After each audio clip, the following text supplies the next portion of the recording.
Sorry. Love myself. I just love that little button. Anyway, and I hardly ever use it. But this morning, I would like to talk to you about morning routines, cortisol, and the day. Because one of the issues with stress is our hormones. And it taught when the threat response activates our system, the hormones all out of kilter. And part of the idea of routines, and I've shared with some of this stuff in other areas, sleep routines, stuff like that, sleep hygiene, I call it. And that is to help the hormones get in balance and stay that way so that they can do their jobs. Now, mind you, since trauma is autonomic and all that stuff gets done autonomically, the solution is technically an autonomic solution. That means healing your trauma. And the tool that I use that is autonomic, that is built into the body, is tremoring. But I just wanted to share a couple of little points from other stuff I've consumed this morning. And that is cortisol and morning routines. No, I didn't convert them to pictures yet. I don't know if this might be horribly on blah, blah, blah. Wait.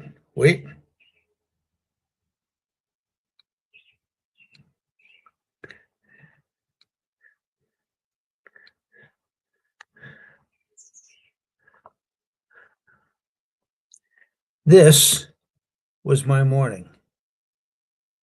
Yeah. I was there when the sun came up.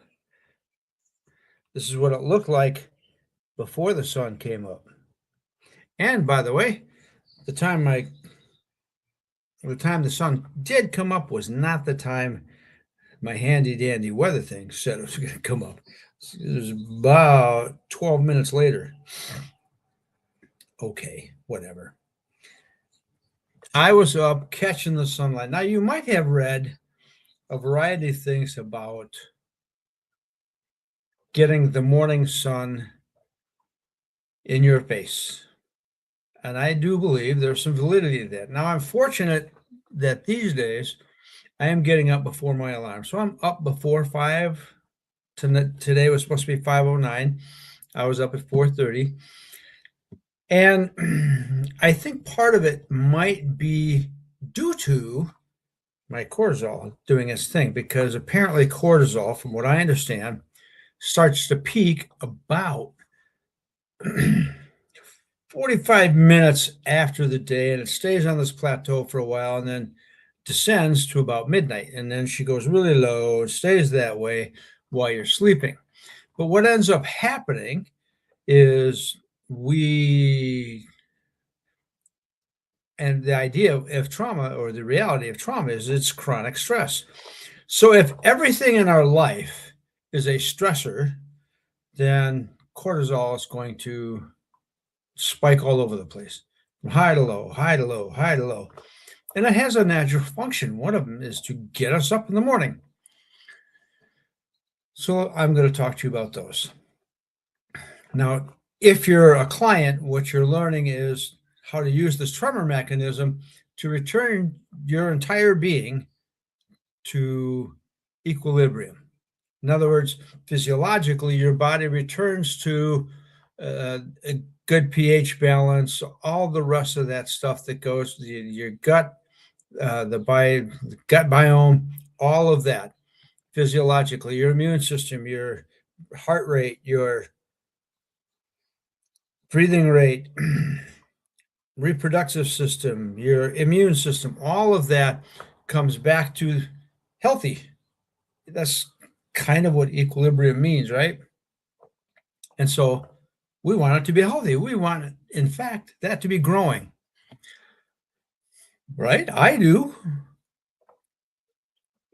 So we use that tremoring mechanism, and that's what it does to us physiologically. And You'd be surprised at what it does emotionally and cognitively, so forth and so on. Every part of you goes into the stress response, the threat response, and that means that every part of you then becomes an expression of the trauma state. So when we heal our trauma, every part of us can come back. So when somebody says, "What do you do?" I says, "I help people get out of the abyss of trauma and begin living a profound, deeply profound and human life." Cortisol. So when you get up in the morning, like I did this morning, I sat outside. I got a lawn chair out there on the front sidewalk. It is excuse me, it's a nice little U-shaped entryway. And as you can tell, I got a big tree right there. So it's shaded. I don't have to worry about being blasted by sunlight. And as I'm sitting there, I just kind of tilt my chair and it looks right at that sunlight that I just showed you, that sunrise. Now, as the year progresses, that sun is going to move to the right. So when it becomes winter again, where I'm sitting is no longer going to catch the sunrise. In fact, it'll get to be that way. It'll travel that far along the horizon. I will not be able to sit out on my sidewalk, which is another 50 feet from where my chair is now, and still see the sunrise. It's too far to the south. And that's the cool thing about the seasons, how we move through space and so on and so on, and how our cortisol is relative to them. So when I get up this morning, which I do quite often, I will go to a window, mainly because the window in my bedroom is open, and I'll close it because if the rest of the house is heated, I don't want it to be opening the door. And then I'll come into this room and turn on my router, turn on my internet Wi-Fi, and I'll look out this window secondarily, and I'll look out this window. I will always look to the sky to see how different is it today than it was yesterday. Sometimes, like now, as I just showed you, it's these oranges. Sometimes, and it's not always that way, but I get to see that. And so I could spend just 10 seconds looking out that window. I get my coffee, which is not probably the best idea. It's secondary, but not the best, maybe. At least not before food. And I'll go sit outside. That's what I'm looking for, is that sun to come up. And I know there's some popular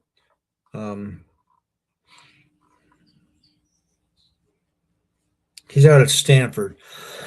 Excuse me. I can't think of his name right now, but he says you have to get outside in the morning, blah, blah, blah, because what that helps do is reset the sleep cycle.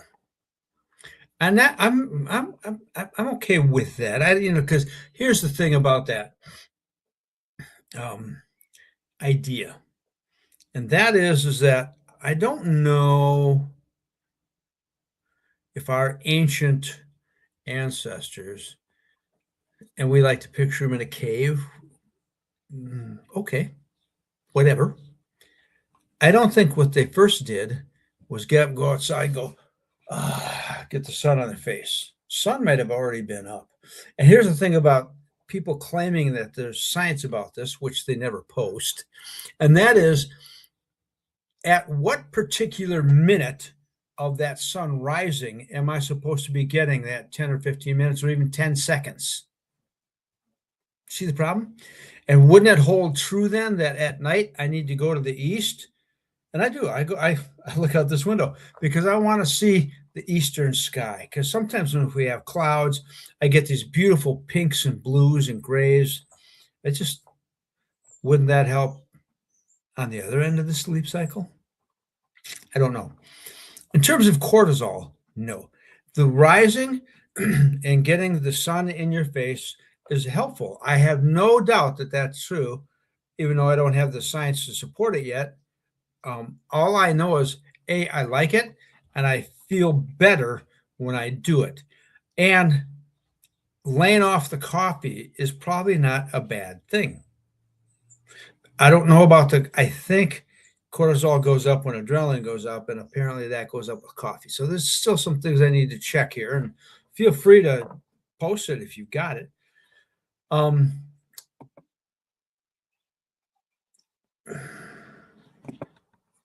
so one of the other things is that, you got these morning things that are going on, and really I could have probably had water first. Usually that's what I do, because I just spent 8 hours drinking nothing. So, and at work, I don't drink energy drinks, none of that. I drink coffee, I drink water. And hopefully I drink more water than coffee. Some days that's not true, and I know that's a problem. What I'm learning to do is put off that morning coffee. I could drink tea in the morning. Excuse me. So if I drink tea in the morning, I'm okay. But that will help your cortisol do its job. And in the long run, cortisol is important for a couple of different things. One is it helps you wake up and feel okay, and that's pretty good. So it returns to this state that it should be functioning in, that range. So it gets you up in a way that is optimal. I'm going to say a little bit more gently. It helps to regulate the insulin blood sugar thing. So now this is black, it does not have any sugar, no creamer, none of that artificial stuff. So I'm not slamming my body real hard with sugars. And I think cortisol helps with that. It does some things with sleep, some thyroids stuff, magnesium, from what I understand, visceral fat. Now that's a big one. If we get this cortisol in shape, I think what ends up happening is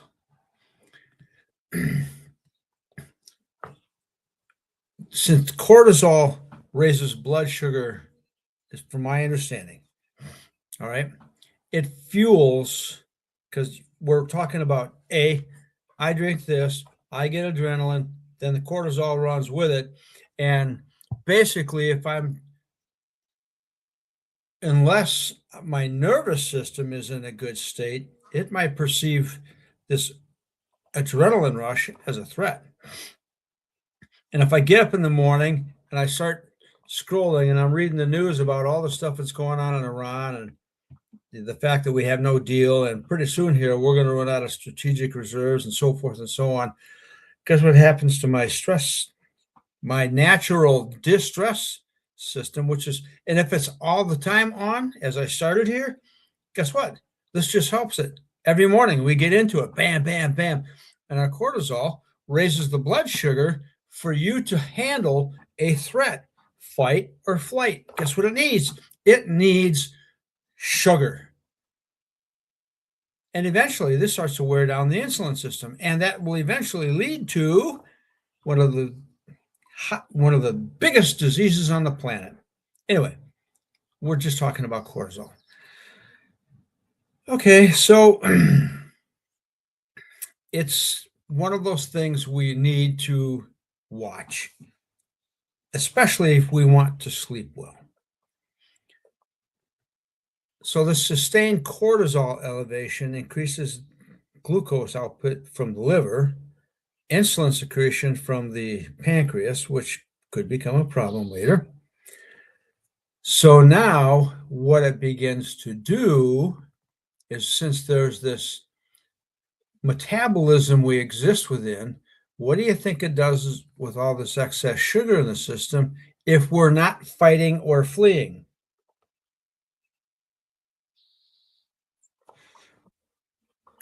That's where she goes. And for some odd reason, it seems to like to store it in the viscera, not up here. All right. And I heard once, I think, that visceral, let's see if I can get this right, visceral cells have, oh golly, I can't remember. It has more, I'm going to butcher this word, glucocorticoid, corticoid maybe, receptors. There's more of them there in your viscera, and I thought it was 6. Maybe it's 4. Anyway, that's a significant number, right? So if they're all stored here, guess what the priority might be? All right, that's right. Since we're spiking the blood sugar and the insulin and our liver and kidneys, and boom, we got all this fat that needs to go somewhere. So, excuse me.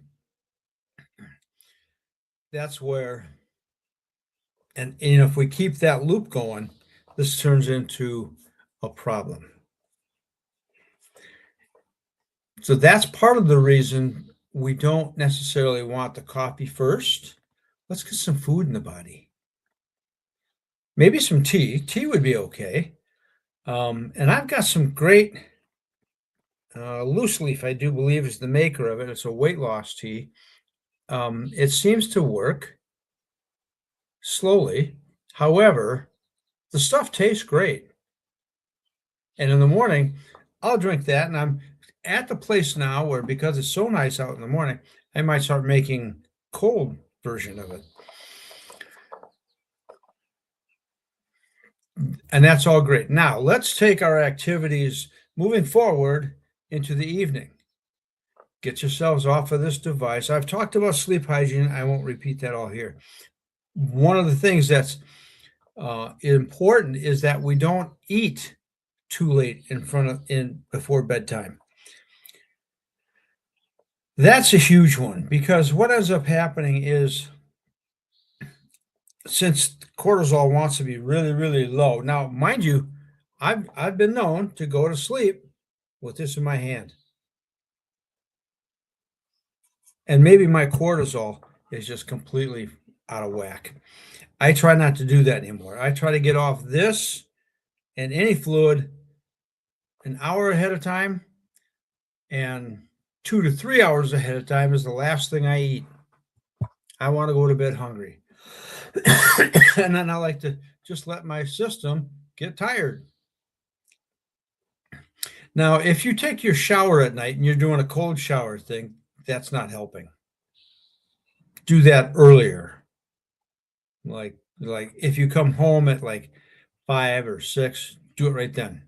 Don't go to bed till 9. So cortisol can sometimes, when it gets really, really high, depending on the carbs. Now, protein at night, probably better than carbs. All right. If you're eating like that, what ends up happening is you get those awakenings at night. And if you're drinking, you're going to be waking up and having to go to the bathroom, and then you're awake 2:30, 3 o'clock in the morning. Why? It's because of the way we sleep, and the way we eat affects the way we sleep. So that whole process of 10 seconds in the morning, and then blah, blah, blah, and then how we take care of ourselves in terms of food is causing sleep deprivation. And you can't take a nap and catch up on sleep. That's not how this math works. If you lose it, you lose it. And it affects your thyroids, which could affect your testosterone,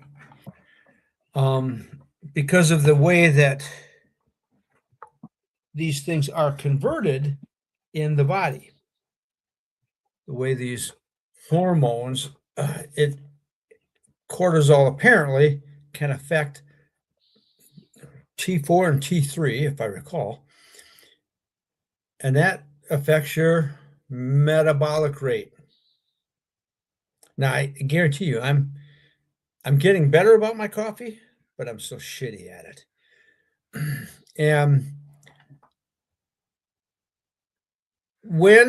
and I thought some years ago, I read that cortisol affects a hormone that tells your body.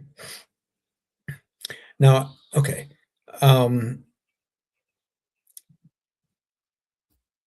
when the brain, there's a goddamn, I won't say it's leptin, but anyway, that protein is the signal, or that hormone is the signal that you've had enough to eat. And apparently, if I recall this article correctly, caffeine or cortisol puts a huge bump in that. Not the caffeine. If the caffeine just spikes the cortisol. So it has an effect. And for me, okay, now I maybe I'm drinking coffee and creating the problem late at night, and I've been working on that. But that's the issue. If you're going to just drink nothing, that will help your cortisol drop way off and all of that. So you see how I'm going to say complex. It's not necessarily simple. We just want to have the practices that will help us have this balance of hormones. And tremoring really is the best thing for that. Now, I understand chronic stress, and I've talked about stress and cortisol quite a few times. That's what affects the magnesium levels. So it, like for me, just see how this all works together. At night, I don't do weights in the morning. I do those at night when I get home from work. I also know that a couple hours later or a few hours later when I go to sleep, I might have a cramp problem. So I take magnesium. Chronic stress increases the loss of magnesium through urinating. And if I'm pounding down this or beer or sweet stuff, anything that's got caffeine in it, what am I doing to my cortisol? What am I doing to my adrenaline? What am I doing to how much stuff am I actually just putting in my bladder? It's quite a bit. And if I recall correctly, the parasympathetic nervous system really likes its magnesium. And that also helps bring the cortisol down. And it's not too difficult to start putting this all together. And that is simply get up in the morning, go to the window, say hi, greet the day. If I'm standing at that window greeting the day, there's all kinds of other things I can do in that window to greet this day. And part of that has to do with, and I don't know if it's behind me or not. I think so. No. See those three things back there? That one right there? I should be pointing over the right shoulder. Maybe it's over here. But all of these contain declarations to some degree. Actually, some of that is one's a workout and one's my Qigong. But otherwise, I have declarations or affirmations that I like to work with. And I can sit there in that window and make my declarations while I'm looking at the condition of the sky, the condition of the roof. Is it got water on it? What am I seeing when I'm looking outside? Raising my awareness and getting sunshine in my face. Then I go downstairs, drink some water, eat my breakfast, and after breakfast, maybe have tea. And then later in the morning, have my coffee. That's a good place to start. That's your homework. Thank you for listening. There's more to this. If you need to, just go back and listen again, make some notes, or download this if you can. Either way, just start there with your morning. Get up. Don't look at your phone. Don't scroll. Put it down. Go look out the window for at least 10, I'm going to say 10 seconds. Myself, I like to give it a minute or two just to watch. See if you see any movement of animals. What animals? What's moving? What's up and about? This time of year, you can open up the windows and listen, or go outside. Take your tea, go outside, sit for a few minutes, 15 or so. Anyway, do that. Eat your breakfast, which, of course, some fitness gurus are going to say, you want that 15 minutes within 30 of waking up. Maybe. I do it because I like my after breakfast. I have time things. So take care of these things and start there. Anyway, I hope this helps. I'll talk to you later. Bye.